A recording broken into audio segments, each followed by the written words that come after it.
The RV.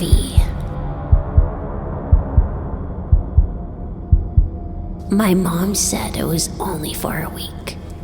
It was only a week that Holly, Mark, and little Hannah would be staying in our backyard in their RV trailer. I don't know how my mom stumbled into them, but knowing my mom, she was always one to help out others, even if they didn't deserve it. But little did we know, we were in for a sinister awakening. Every day after school, I would enter the backyard gate and go through the sliding door to enter the house. However, since the strange family moved into their RV, I always caught a glimpse of little Hannah peering out the back window of their RV, staring at me with a blank face. Trying not to make things awkward, I would always smile and wave, but she would just shut the curtain right after. No wave back, no nothing in return. It was like this for 3 straight days, until one day, things were a little off. When I walked through the backyard gate, anticipating to see little Hannah peering through the window, the curtains were all closed. No one in sight. I thought it was very strange, but I disregarded it and went upstairs to do homework. That night, I got up around midnight and went downstairs to get a drink of water. All the lights were off, except for the light that turned on when I put the glass against the automatic water machine built within the fridge. As I drank my glass of water, I just so happened to look over through the window in the kitchen and saw little Hannah staring at me with her pale face, as white as a ghost. I dropped the glass on the floor and screamed after being startled by her unexpected presence at the window. The crash woke up my parents, and they frantically asked what happened. I told them who I saw. My dad went outside to see if the little girl was there, but no one was out there. The RV lights were off also, so it didn't seem like anyone would be awake. I told them I knew what I saw, but they told me to just go to bed. As I laid there in bed restless, I couldn't help but shake Hannah's pale face image out of my head. It was difficult to fall asleep. However, my eyes started to shut after a few minutes, and as soon as I was about to enter my slumber, I saw Hannah's face again, peeking through the small crack in my door. I sprinted upright and turned on my light, but she wasn't there anymore. My heart was pounding out of my chest like a loud drum.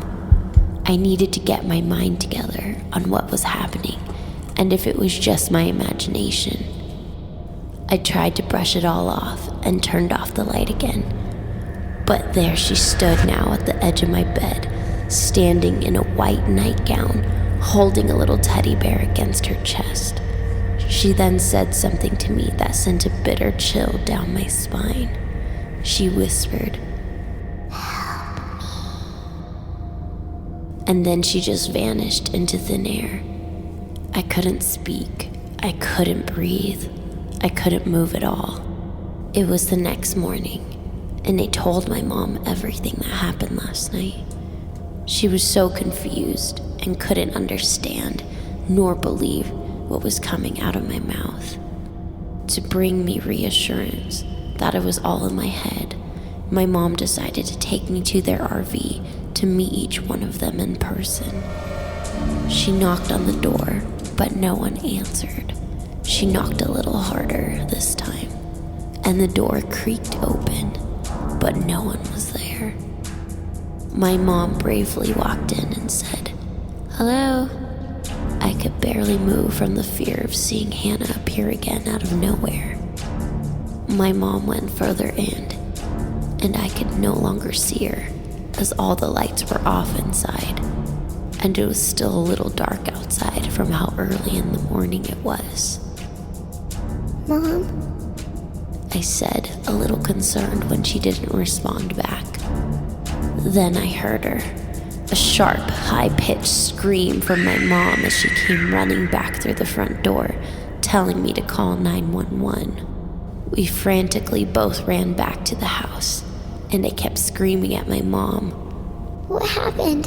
What did you see? My mom, with a pale face, said, "They are all dead." I freaked out inside and was heartbroken at the same time. When the cops arrived, I remember seeing them pull out 3 black body bags on stretchers out of the RV. When I asked my mom what happened to them, she said the cops told her it was a murder-suicide. Holly and Mark had injected Hannah first with cyanide, and then injected themselves. The cops said their bodies were deceased for at least 3 days. This means they were dead as soon as they arrived. What was even more sad and creepy was the fact that for those first 3 days, I always saw Hannah peering out the window. But after hearing the news, it occurred to me that I was seeing her ghost instead. Her restless spirit reaching out to me for help. When I asked my mom how could Holly and Mark do such a thing, she told me that the cops said they appeared to be part of a cult with engraved tattoos of a pentagram on their left arms, and that Hannah wasn't actually their daughter, but someone they had kidnapped and used as a sacrifice for their ritual of darkness. I was purely horrified at what I was hearing from my mom. Hannah's pale face still haunts me until this day. That was the last time my mom ever offered our home to help a family like